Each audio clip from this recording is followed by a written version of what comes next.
Assalamualaikum warahmatullahi wabarakatuh. Bertemu lagi dengan saya, Peldayanti, dengan nomor BP 1711021007 dari kelas 4A D4 Akuntansi. Di mana kali ini saya akan mempresentasikan mengenai tugas literatur review. Nah, untuk judul saya kali ini yaitu mengenai pengaruh return on asset atau ROA, debt to equity ratio atau DER, net profit margin atau NPM, total asset turnover atau TATO, cash ratio atau CR terhadap harga saham.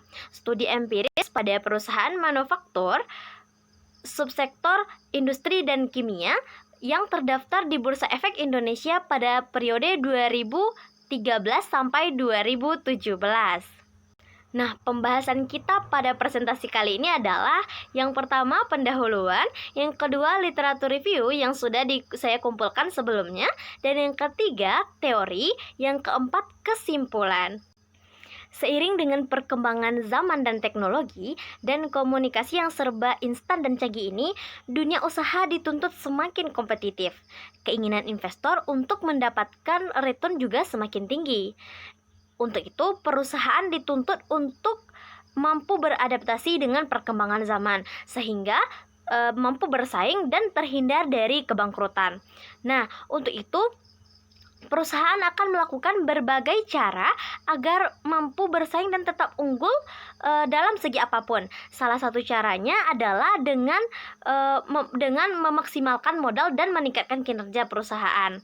Nah, caranya bagaimana? Yaitu dengan menjual saham di pasar modal. Nah, kalau ingin menjual saham di pasar modal, tentu adanya investor yang akan menanamkan saham di perusahaan kita. Nah, investor tentunya menginginkan investasi dan menginginkan return dari investasinya tersebut.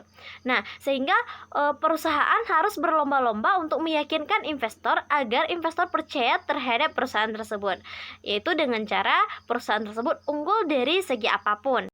Investor sendiri merupakan seseorang yang sangat berperan penting dalam perusahaan untuk menunjang perusahaan sendiri.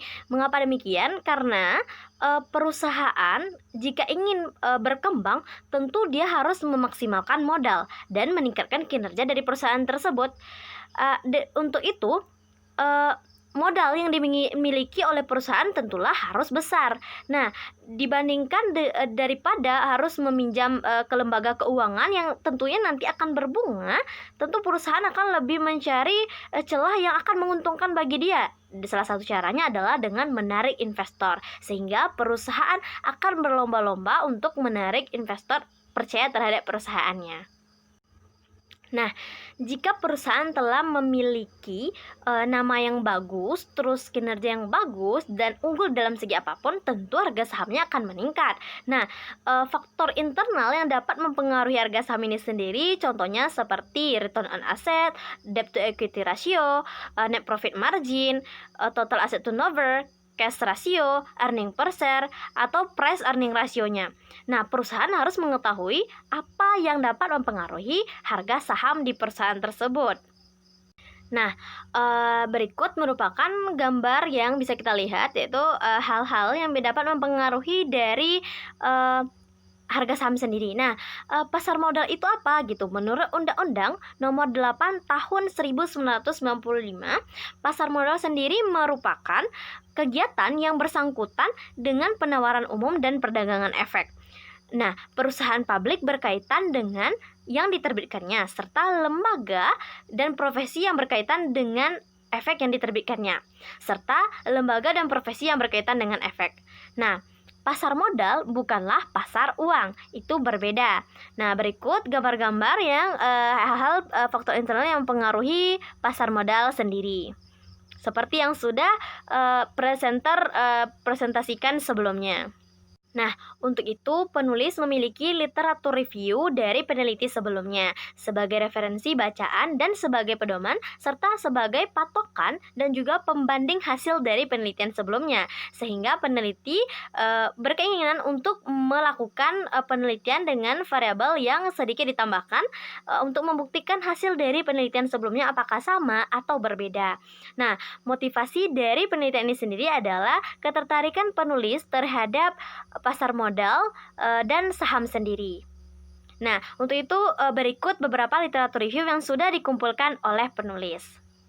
Nah, untuk literatur pertama yaitu dilakukan oleh Astri Wulandini dan Iin Indarti pada tahun 2012 dari Sekolah Tinggi Ilmu Ekonomi Widya Manggala. Nah, judul dari penelitiannya adalah pengaruh net profit margin atau NPM, return on asset atau ROA, dan return on equity terhadap harga saham yang terdaftar dalam indeks emiten LQ45 tahun 2008 sampai tahun 2010.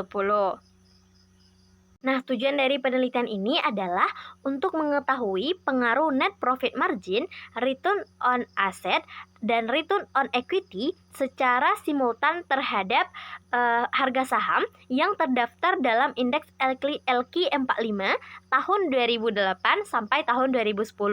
Nah, untuk populasi yang digunakan dalam penelitian ini adalah kelompok perusahaan yang terdaftar dalam LQ45 sebanyak 81 perusahaan.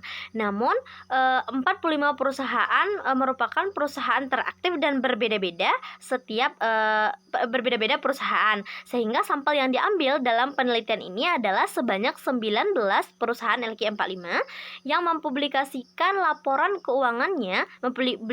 keuangannya secara berturut-turut selama 3 tahun.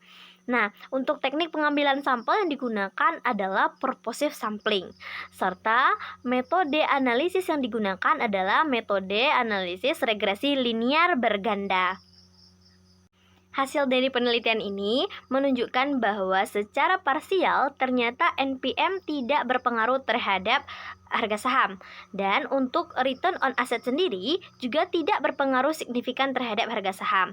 Dan untuk ROE berpengaruh signifikan terhadap harga saham.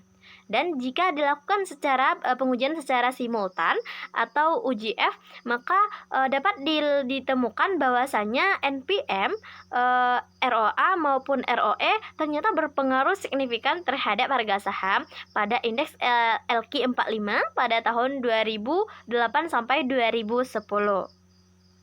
Nah, pada tahun selanjutnya yaitu 2013, penelitian berikutnya dilakukan oleh Dorothea Ratih, Apriyatni EP, dan Saryadi dari Universitas Diponegoro.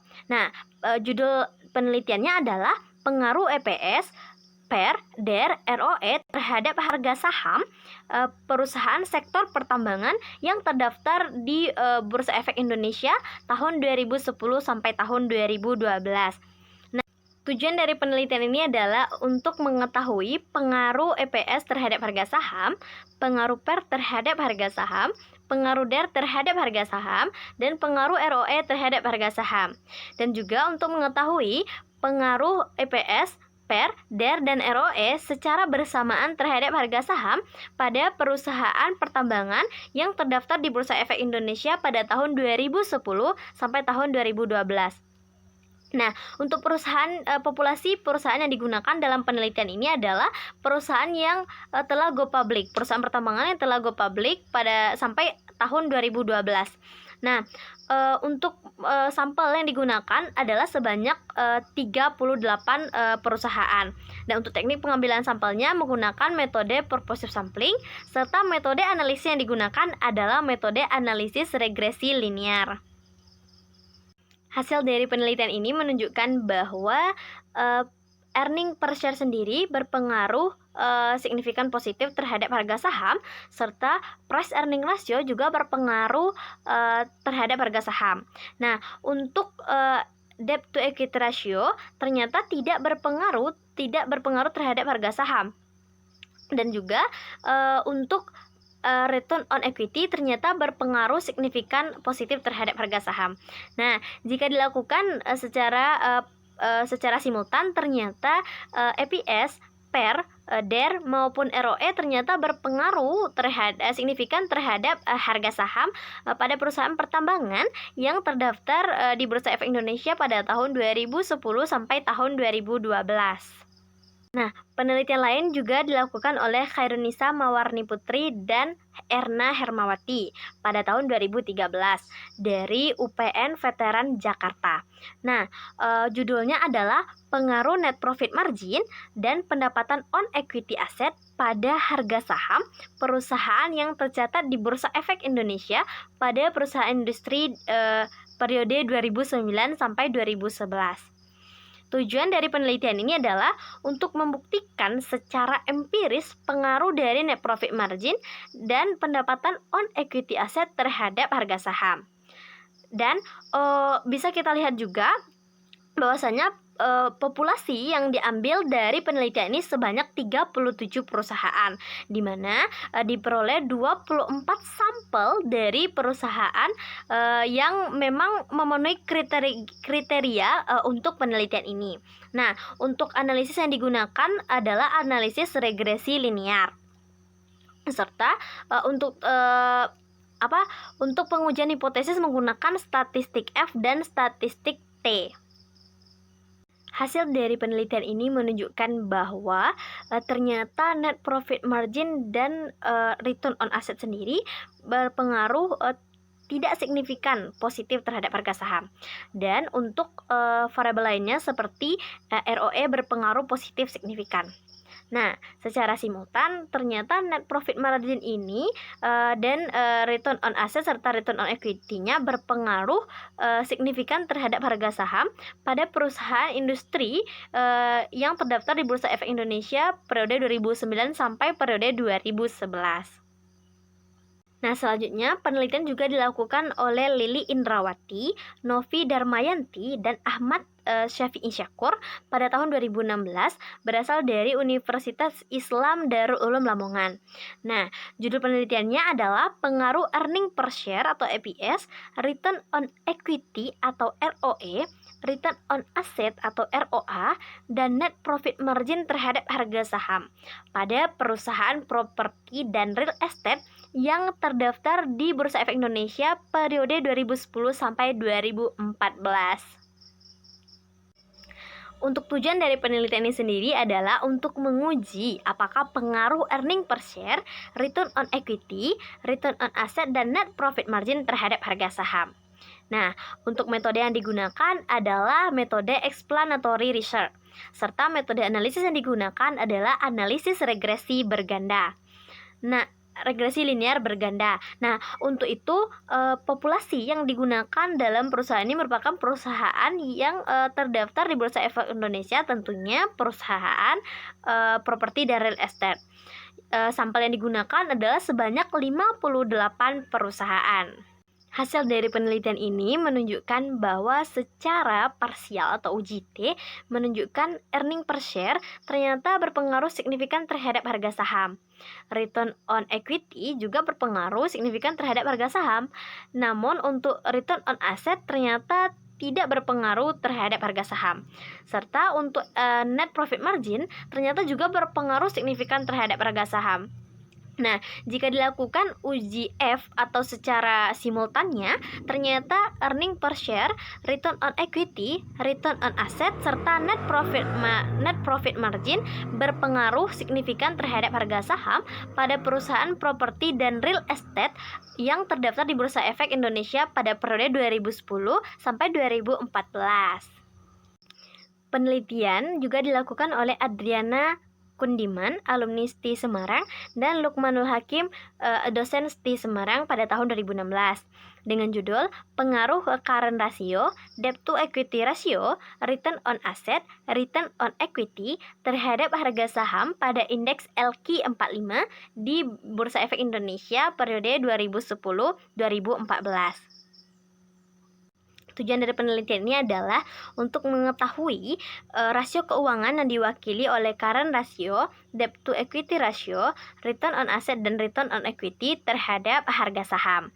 Nah, untuk pengambilan sampel sendiri menggunakan teknik non-probability sampling, serta penelitian ini menggunakan analisis regresi linear berganda.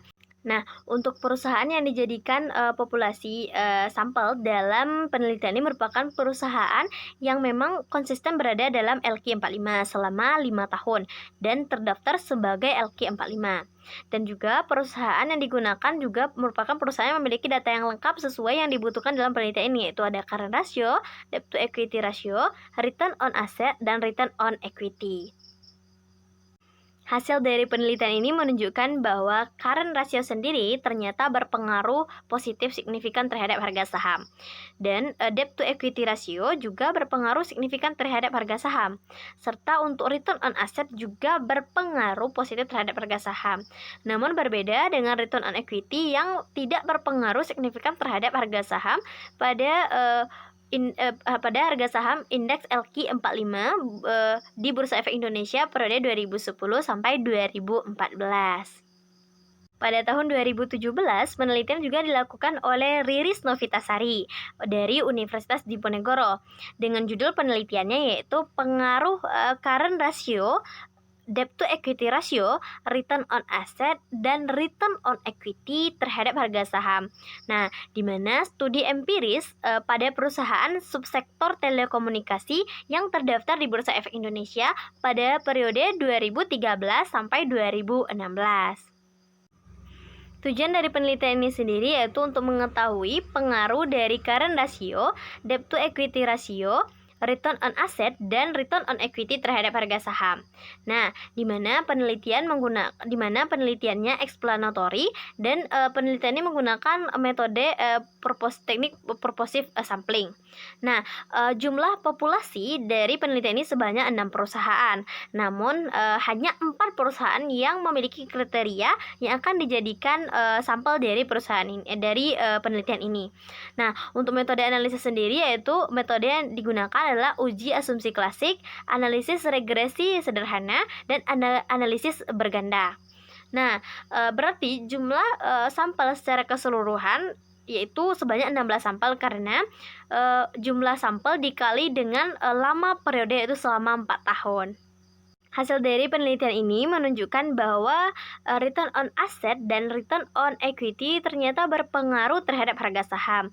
Berbeda dengan current ratio dan debt to equity ratio yang tidak berpengaruh terhadap harga saham.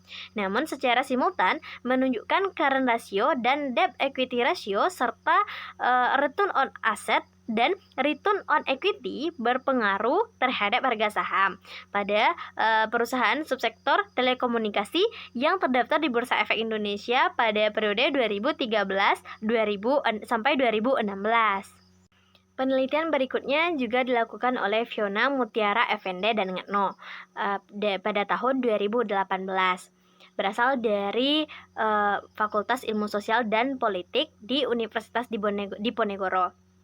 Judul penelitiannya adalah pengaruh return on asset terhadap harga saham di mana dengan earning per share atau EPS sebagai intervening.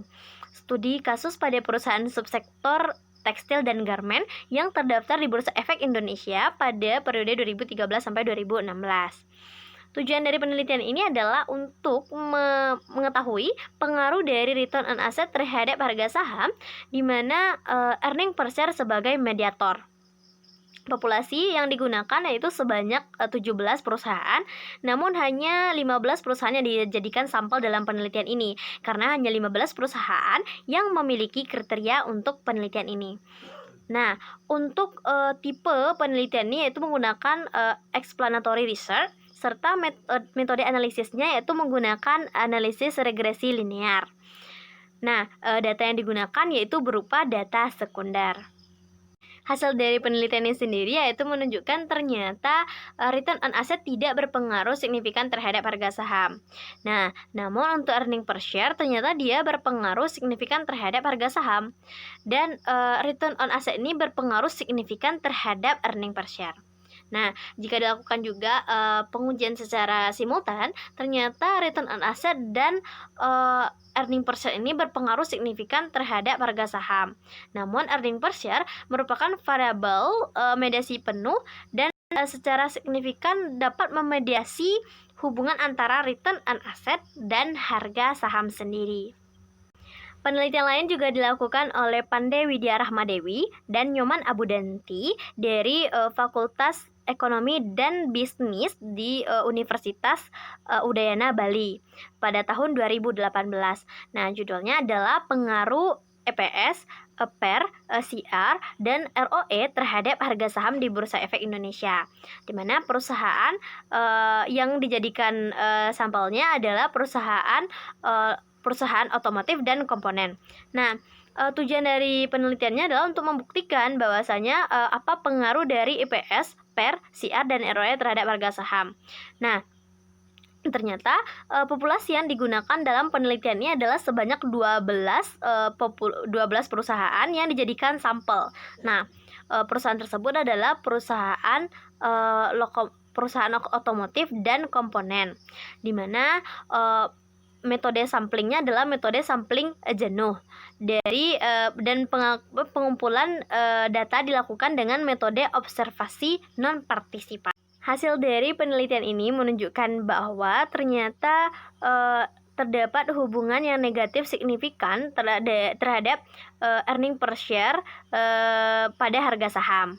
Nah, dan juga terdapat hubungan yang positif signifikan dari price earning ratio terhadap harga saham.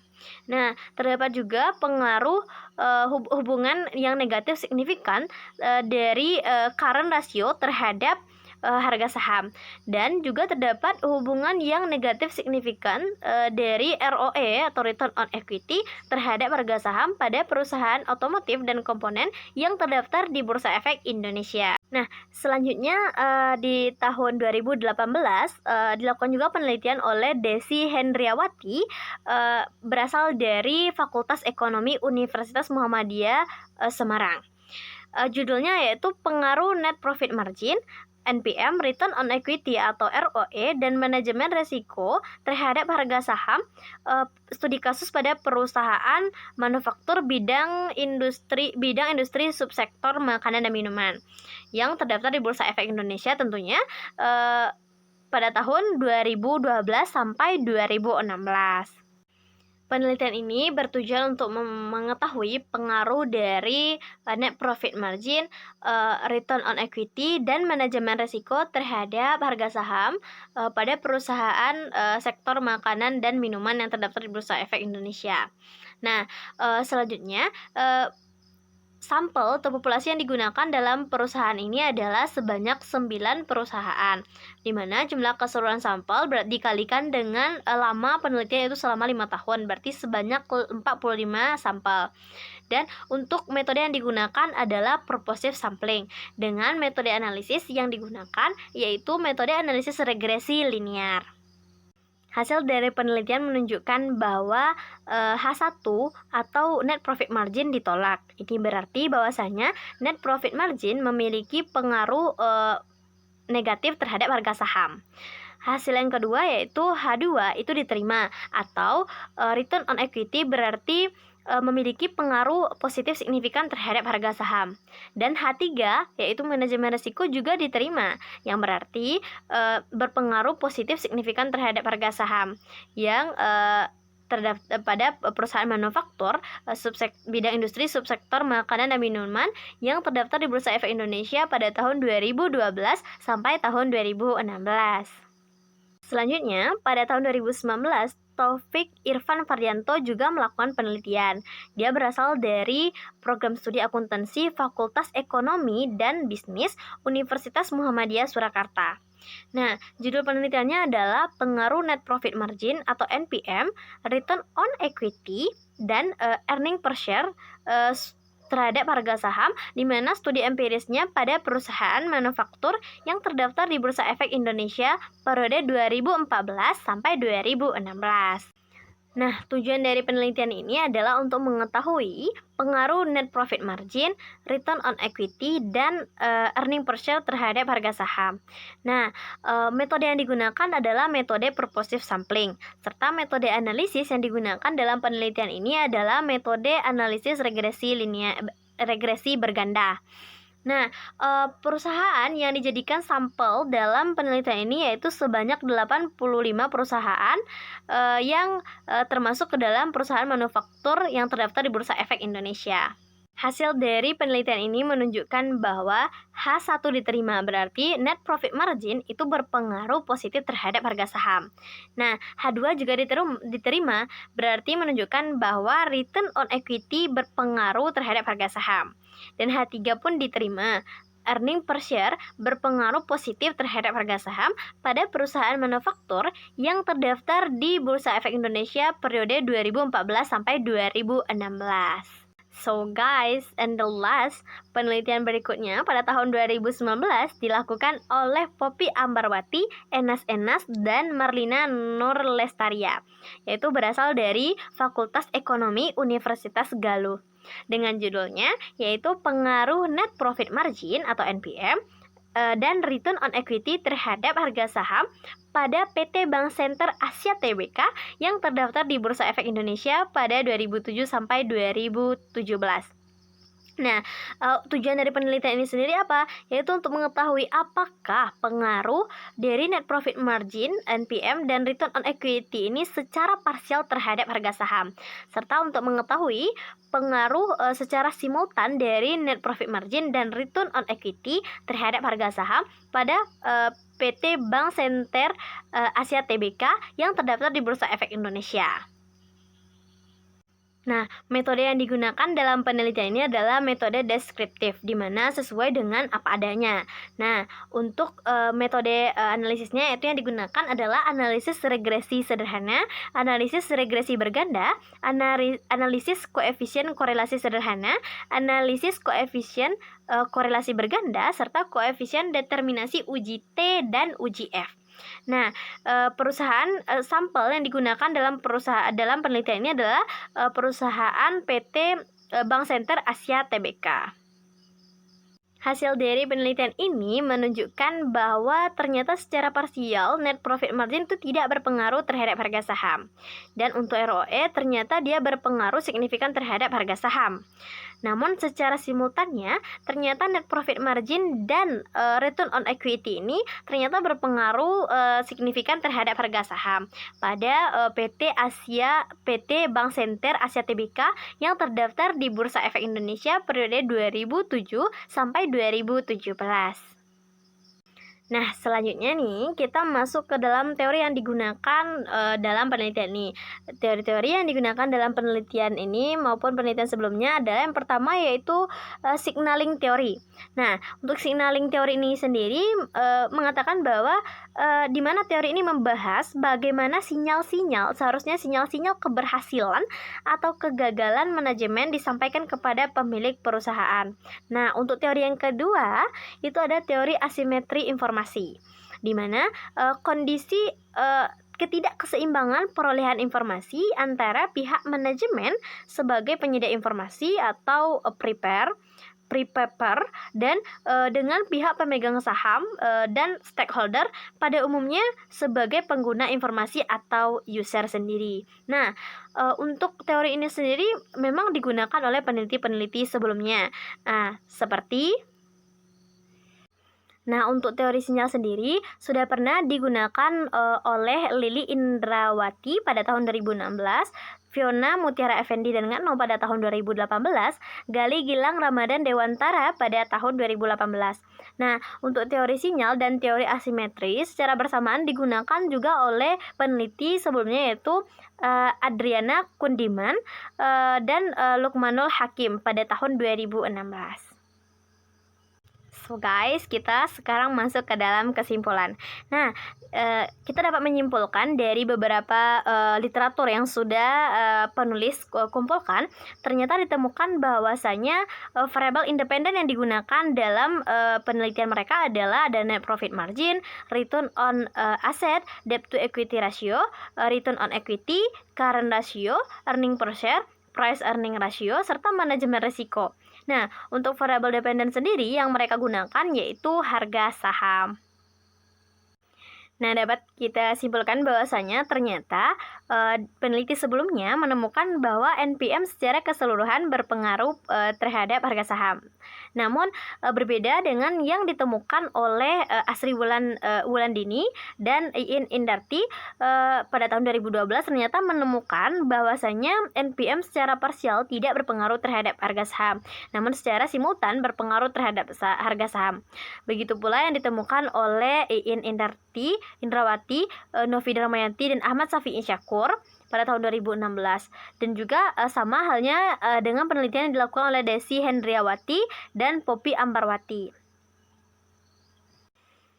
Dan ternyata untuk variabel ROA sendiri atau return on asset berpengaruh positif terhadap harga saham. Namun berbeda lagi dengan penelitian dilakukan oleh Astri Wulandini dan Iin Indarti, serta penelitian yang dilakukan oleh Fiona Mutiara Effendi dan Ngatno. Mereka menemukan bahwasanya ternyata return on asset ini tidak berpengaruh terhadap harga saham. Nah, begitu pula dengan ROE, Return on Equity, ternyata berpengaruh positif terhadap harga saham. Namun berbeda lagi yang ditemukan oleh peneliti Lili Indrawati, Novi Darmayanti, dan Ahmad Safi'i Syakur pada tahun 2016, serta penelitian yang dilakukan oleh Adriana Kudiman dan Lukmanul Hakim pada tahun 2016 juga, dan penelitian yang dilakukan oleh Pande Widya Ramadhani dan Nyoman Abudanti pada tahun 2018. Mereka menemukan bahwasanya ternyata return on equity ini tidak berpengaruh terhadap harga saham.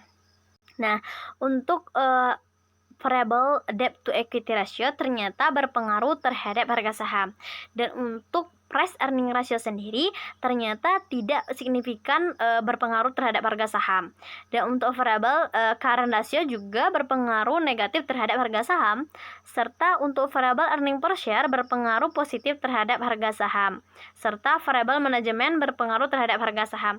Nah, dari perbedaan hasil dari peneliti-peneliti sebelumnya, disinilah penulis ingin kembali meneliti faktor internal yang mempengaruhi harga saham ini.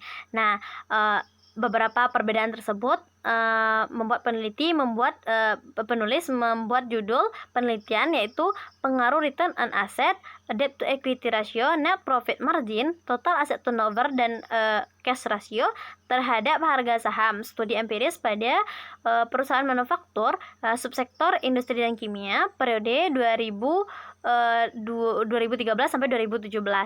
Nah, di sini penulis juga menambahkan faktor internal seperti total asset turnover dan cash ratio yang apakah akan berpengaruh terhadap harga saham atau tidak.